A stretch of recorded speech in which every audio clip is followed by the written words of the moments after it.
It had been 8 months since I last saw my son. 8 long months inside a cold nursing home filled with strangers, where the ticking of the hallway clock was the only thing that reminded me time was still moving.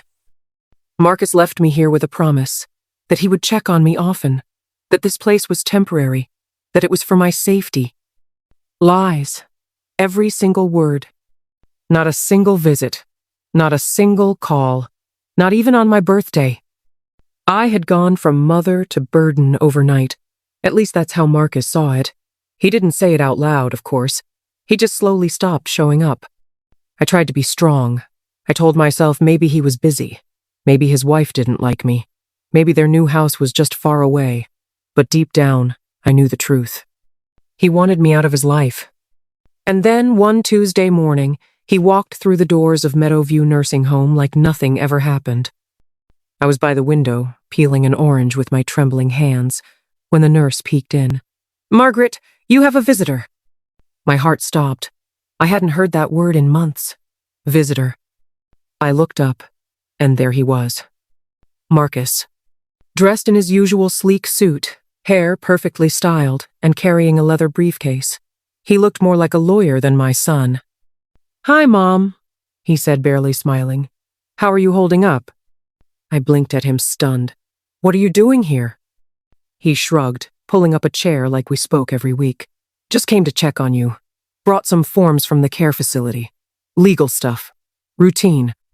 He opened his briefcase and pulled out a stack of papers with a pen already clipped to them. "What kind of forms?" I asked, narrowing my eyes. "Medical authorizations. Financial backups. You know, so if anything happens, I can handle things quickly. It's just precaution. You trust me, right?" There was that smile. The same one he used when he wanted something as a child. I reached for the papers with hesitation. The font was small, legal sounding. I didn't understand most of it. "Where do I sign?" I asked softly. "Bottom of page 3. I already highlighted it. I signed. I shouldn't have. When he left, I felt a chill I couldn't explain. It wasn't the draft from the window. It was something deeper, something in my gut. The next day, he came back. He was too cheerful, too eager. He held up a white takeout bag and said, "I brought your favorite, chicken stew with yams, just like you used to make." I was surprised. Marcus never remembered things like that. "Thought you'd like something different from the cafeteria food," he added, placing the container on my tray table. He watched me unwrap it. He didn't sit down. He just stood there, eyes glued to the fork in my hand. "Aren't you going to try it?" he asked. "In a bit," I said. "I had tea not long ago." He stayed a minute longer, then said he had to go. When he was gone, I stared at the food. It looked fine. It even smelled good, but my gut twisted again. Why now? Why the sudden visits? Why the food? I placed the container in the small fridge in my room and didn't touch it. Later that night, I couldn't sleep. I kept thinking about those papers, about his sudden appearance, about the way he smiled while I signed them. I got up quietly, took the food out, and brought it to the night nurse. "This is going to sound crazy," I whispered, "but can you have this tested for me? Discreetly?" She looked concerned but nodded. "What are you looking for?" "Anything that shouldn't be there. Just anything." She took it and I went back to bed with my heart pounding. 3 days passed. Then the nurse knocked softly and came in, closing the door behind her. "Margaret, we tested the food. Nothing dangerous was found. No sedatives. No poison. Just ordinary food." I nodded slowly. I should have been relieved, but something still felt off. A few weeks later, it started. My phone buzzed with a debit alert, then another, and another. Amounts I didn't recognize were being withdrawn from my bank account. I contacted the bank. The agent on the phone confirmed the funds were being accessed by my next of kin, Marcus. He had used the authority I gave him to drain my savings. All the money I'd saved from my pension, gone in days. He never called, never said thank you, never even acknowledged what he'd done. For 5 years, he kept accessing my account. I let him. He was my only child. I told myself maybe he needed it more. Maybe he was struggling. Maybe he'd come back someday. But he never did.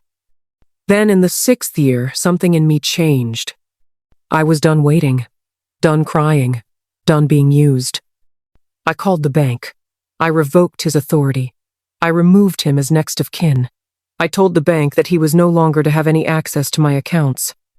The next time Marcus tried to withdraw funds, he was denied. And that was when he called me. For the first time in years, he didn't ask how I was. He didn't apologize. He yelled, called me selfish, said I was cruel. You're the only parent who expects their child to provide for them like this. I have a family too, you know. I would rather give my money to a charity than to you, I said, my voice trembling. I ended the call, and then I wept. Not because I regretted it, but because I couldn't understand how I had raised a son like Marcus. 6 months passed. Then, suddenly, Marcus returned. He brought flowers, Saturday with me longer, helped me bathe, rubbed lotion on my hands. I've changed, he said softly. I want to be better. Let me take care of you. I nodded. I smiled, but I didn't believe him. Then one afternoon, I stepped back into my room after a bath and caught him on my bed, holding my phone. His eyes were wide, frozen. He quickly dropped it and stood up. But I saw it, the flash of guilt. He had found the email, the one about my new life insurance policy. A $1 million policy. One I had taken out quietly. One where I had named a charity as the beneficiary. And Marcus had seen it. He left the room quickly that day. 3 weeks later, he returned. More papers, Mom. Just small updates. The insurance company needs a signature for your health documents. I played along. I signed. I didn't ask questions.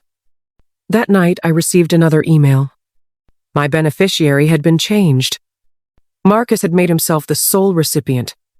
I said nothing. The next day, he brought lunch. 2 containers. We haven't eaten together in years, he said, opening them with a grin. I smiled back.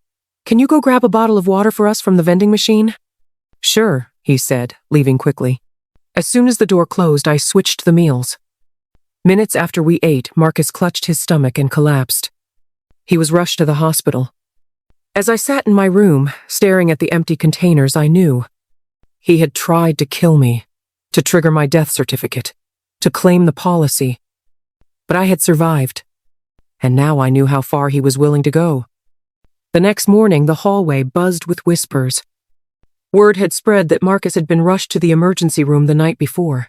Some of the nurses looked at me differently, as if they knew something but weren't sure whether to say it aloud. I kept to myself, sitting quietly by the window in my room with a blanket wrapped around my shoulders.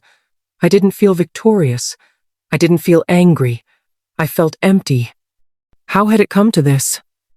Marcus was my only child, the baby I carried for 9 months, the boy I had nursed through sickness, raised on my own, protected when the world tried to chew us up and spit us out. I had given him everything, and now, at 68, I had proof that he tried to take my life for money. A $1 million life insurance policy. That's what my life was worth to him. The call came just after noon. Mrs. Margaret? A voice said. This is Nurse Lillian from Memorial General. I believe you're listed as Mr. Marcus Graham's emergency contact. I hesitated. Yes. He's stable now. The toxicology report showed a high concentration of sleeping aids mixed with an unknown compound. It seems he ingested something laced. Do you know what happened? He brought me lunch, I said flatly. We ate together. He must have had a reaction. She paused. I could tell she wanted to ask more, but she didn't. He'll be discharged in a day or 2. Do you want to leave a message for him? I chuckled, humorless. No, he knows what he needs to know. By the 3rd day, Marcus returned. His skin was pale, his lips chapped, and the smile he wore was nothing like before. It was tight, fragile, forced. Mom, he said, sitting by my bed like a wounded puppy. I don't know what happened. I think someone poisoned the food from the restaurant. I filed a complaint. I stared at him. Do you think I'm stupid, Marcus? His face faltered. I found the email, I continued. The one where you changed the beneficiary on my insurance. He dropped the act instantly. No more pretending. His shoulders sagged and he leaned back, rubbing his forehead. I didn't mean for things to get this far, he muttered.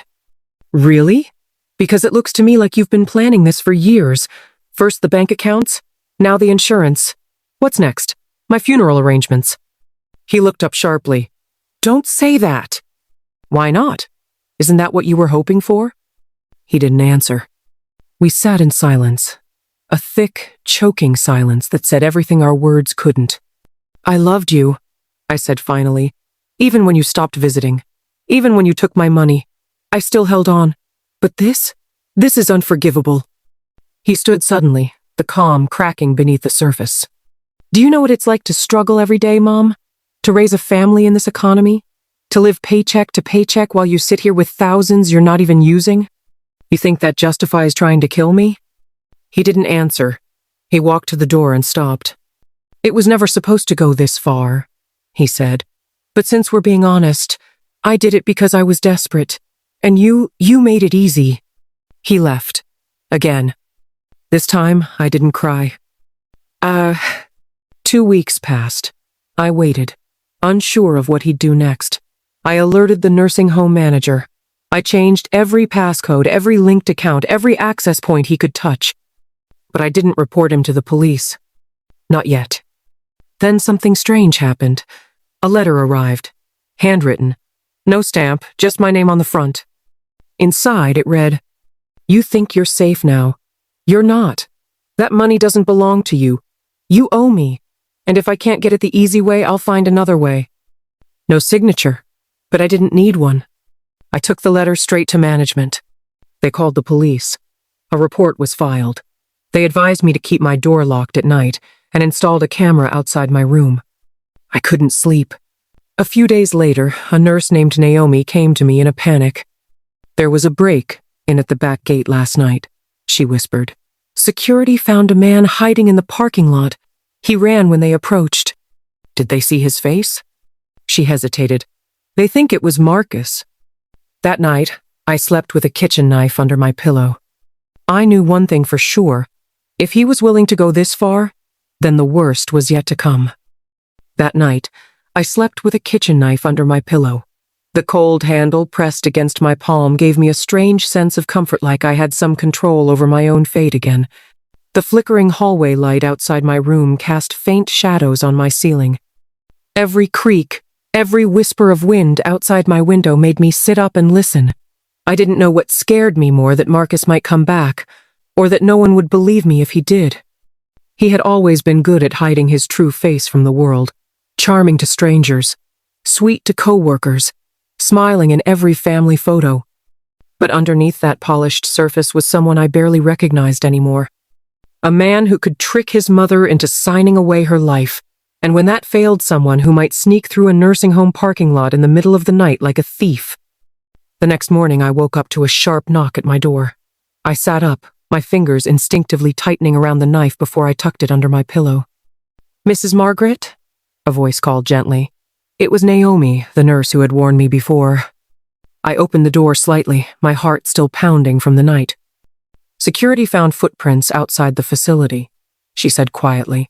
Fresh ones, leading around the building to the back fence. I didn't need to ask who they thought it was. I want to move you to a different room, Naomi added. Somewhere closer to the night station, just until we figure out what's going on. I nodded. It felt humiliating being shuffled around like some fragile object, but deep down, I was relieved. That afternoon, I was settled into room 3B.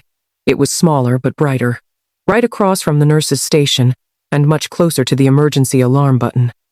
Still, I didn't feel safe. I kept replaying that moment, walking into my room, seeing Marcus on my bed, scrolling through my phone. How quickly he had changed when he realized I'd caught him. The way he looked at me after I'd discovered his betrayal, like I was just an obstacle. The following days passed slowly. Staff came in and out, checking on me more often than usual. I appreciated their concern, but it didn't stop the fear that gripped me every time someone walked past my door. Then, on the 4th night, it happened. I was dozing lightly when I heard the sound. Soft, deliberate, a slow jiggle of the doorknob. I held my breath. My new door had a security latch installed, but it only held if someone didn't apply too much force.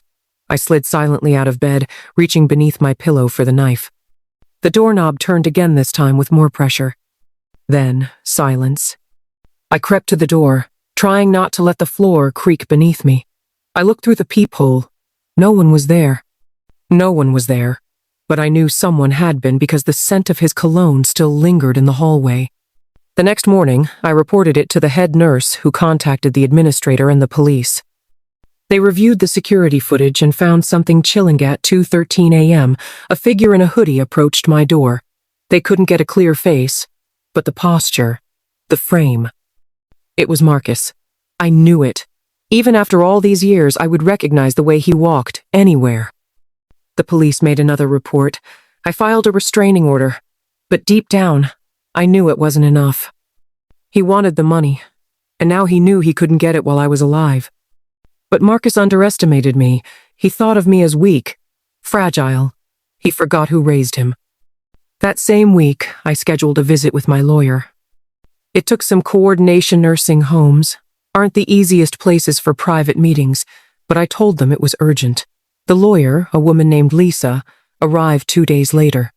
We met in the garden courtyard, where staff often took patients for sun and air. I need to change my insurance documents, I told her quietly. I want to add a clause. She raised an eyebrow. What kind of clause? If anything ever happens to me under suspicious circumstances, if I die unexpectedly or my health suddenly declines, the insurance money should be frozen. An independent investigation must be conducted before any funds are released. Lisa was silent for a moment. That's unusual, but it can be done. Do it, I said firmly, and remove Marcus. Again, permanently. Add the clause that prevents any changes without my fingerprint and signature in person. She nodded. Understood. We spent an hour going over the paperwork. I signed slowly, making sure I understood every line this time. I was done being fooled. When she left, I felt a little lighter. For the first time in a long while, I felt like I was in control again. But Marcus wasn't finished. That weekend, I received flowers. A bright bouquet of lilies and carnations with no note. The front desk said it had been dropped off by a man in sunglasses and a baseball cap who refused to give a name. I stared at those flowers for hours. Lilies were my favorite, but Marcus hadn't bought me flowers in years, not since his high school graduation. I knew it was from him. A warning. A message. I threw the bouquet in the trash. Later that night, I received a call from a blocked number. I answered, thinking it might be the nurse station. It was Marcus. I hope you like the flowers, he said calmly. What do you want? I asked, my voice tight. To talk. To explain. I've made mistakes, Mom, but I'm still your son. I just want to see you, please. No, I said firmly. You had years to be my son. You chose something else. He paused. You're making this hard. You don't want to make me desperate. Click. I stared at the phone in my hand. For the first time in my life, I was genuinely afraid of my own child. The next morning, the facility upgraded my security again. They moved me into a special care wing with controlled access. Only staff and verified visitors were allowed in. It wasn't just about protection anymore. It was survival. Later that day, Naomi pulled me aside. There's something you should know, she whispered. We received an anonymous tip. Someone tried to bribe one of the new nurses for access to the care wing. They offered a few $100s to drop a key card near room 3B. My stomach turned. What did the nurse do? She reported it. She didn't take the money, but it scared her, and it scared us. Naomi took my hand. You need to be ready. He's not going to stop. I am ready, I said. I have one more plan. Because if Marcus was going to push this far, he'd soon find out that the woman he thought was weak and easy to manipulate had finally learned how to fight back. Naomi's words clung to me like cold air. He's not going to stop. I sat in my new room, eyes fixed on the locked door, listening for sounds in the hallway. Every creak made my heart lurch. But I wasn't trembling this time. I was thinking, planning. I had spent years hoping Marcus would come back to me as the son I once raised, the sweet boy who used to draw me pictures with crayons and fall asleep on my lap. That boy was gone. In his place was a man capable of betrayal, theft, manipulation, and something worse. And if I didn't stop him, he'd do it again. I took out my journal, an old habit I'd started again when the days grew long and quiet. But this time, I didn't write about meals or memories. I wrote everything that had happened. Every visit, every signature, every strange gift, every threat. I wasn't just recording, I was documenting. If anything happened to me, I wanted the truth to be known. Over the next few days, I kept alert, but I also acted. I reached out to Lisa, my lawyer, and requested another meeting. I want to create a living will, I told her. One that includes detailed medical directives, financial clauses, and full revocation of access for Marcus Graham. Lisa was shocked but didn't question it. We went line by line, sealing every loophole. Do you want to include something for him at all? She asked gently. Some families leave a token amount just to acknowledge the connection. I shook my head. He doesn't deserve a cent. When she left, I felt a small surge of empowerment. For the first time, I wasn't surviving. I was protecting myself. Strategically. A few days later, a volunteer named Kayla Young, bright-eyed, and always humming, brought me my mail. Someone's getting love letters, she teased playfully, handing me a pink envelope. There was no return address. My heart thumped as I opened it. Inside was a single sheet of paper, typed, bold. You've made this difficult. It doesn't have to be. Fix it or I will.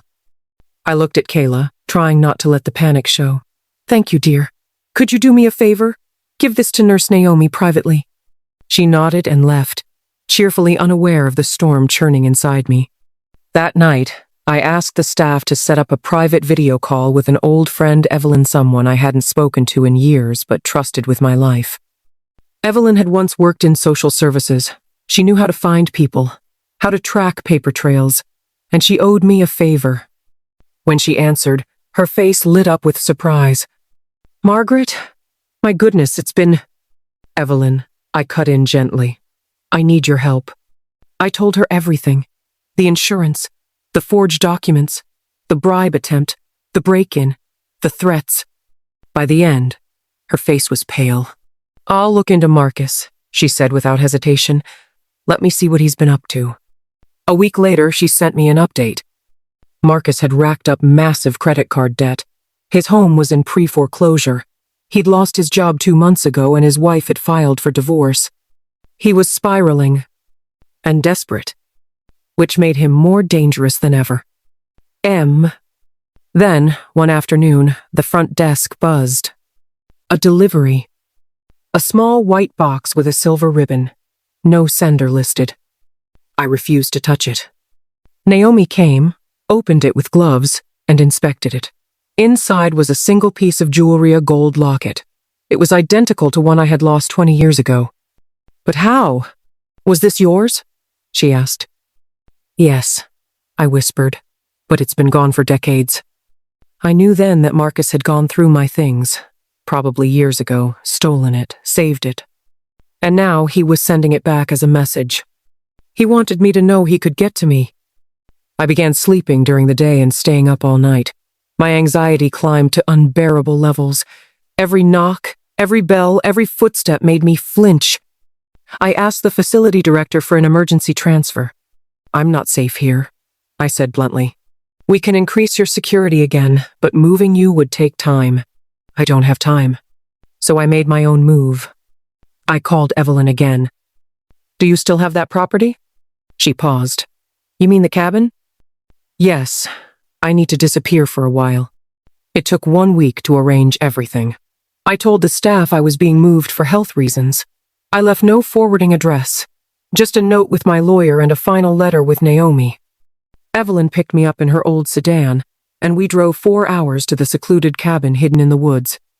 It was quiet, peaceful, safe. At least I thought it was. On my 5th night there, I heard the sound. A twig snapping. I froze. I turned off all the lights and peeked through the blinds. A dark figure moved between the trees. I reached for the small pistol Evelyn had insisted I take with me just in case. She was former military. She knew how dangerous people could be when they had nothing left to lose. The next morning, footprints circled the cabin. No vehicle nearby. No visitors expected. I contacted the local sheriff. He came by, took a report, promised to do patrols. But I knew. It was Marcus. He had found me. Somehow, despite the secrecy, had found me. And now I had to be ready for the final confrontation. Because Marcus wasn't just after money anymore. He was after closure. And I wasn't going to give it to him. Marcus had found me. That realization sat heavy in my chest as I watched the sun rise through the trees behind Evelyn's cabin.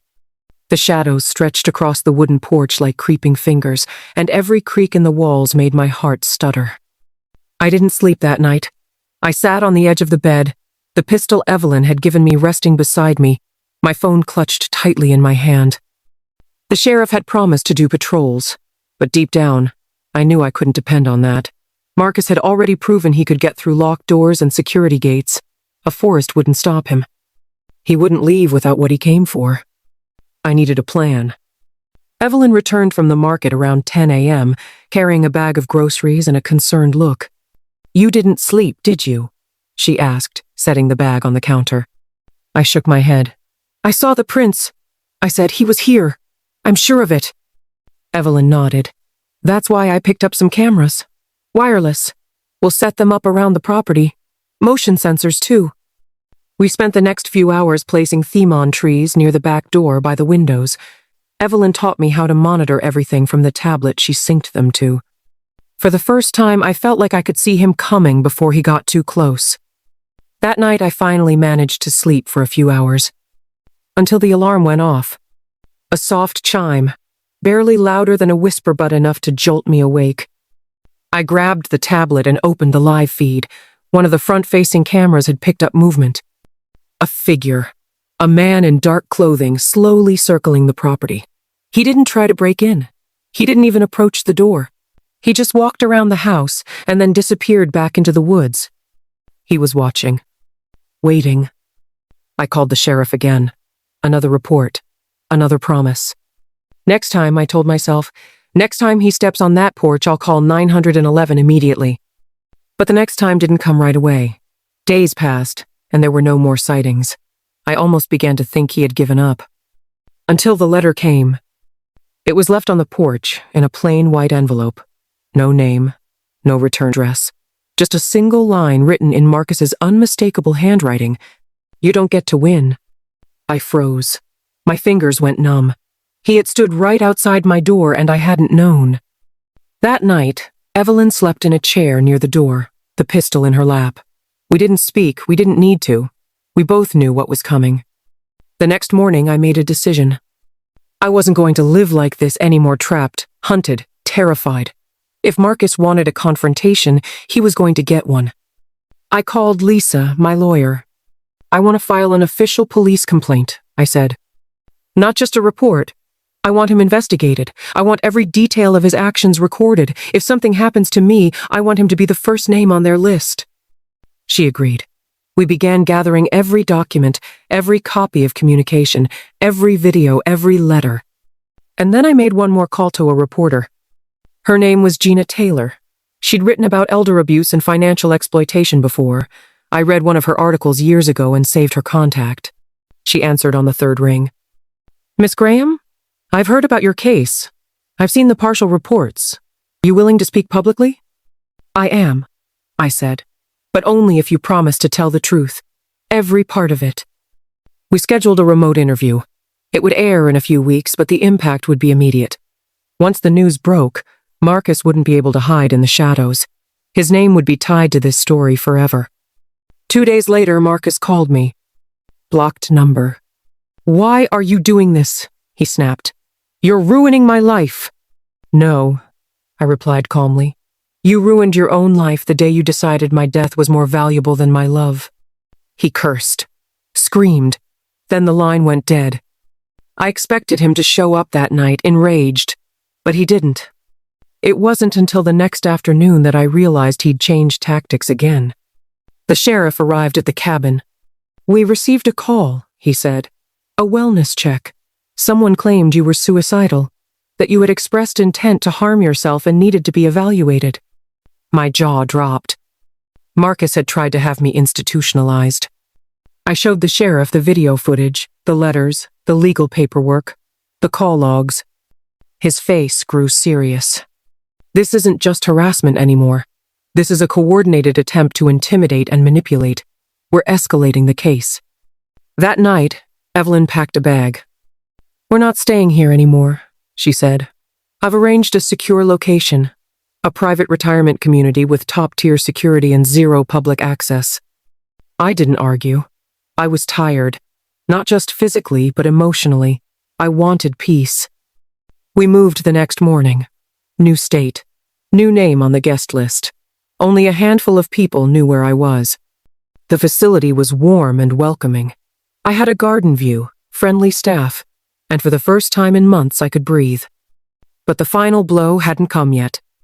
3 weeks after the interview aired, Marcus was arrested. Charges: fraud, attempted identity theft, harassment, and attempted unlawful access to a senior's medical and financial records. The police had traced his bribe offers, his email access attempts, and even caught footage of him stalking the perimeter of Evelyn's cabin.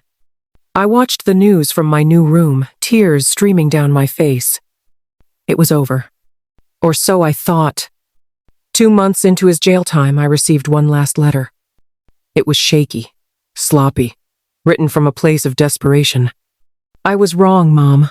I see that now.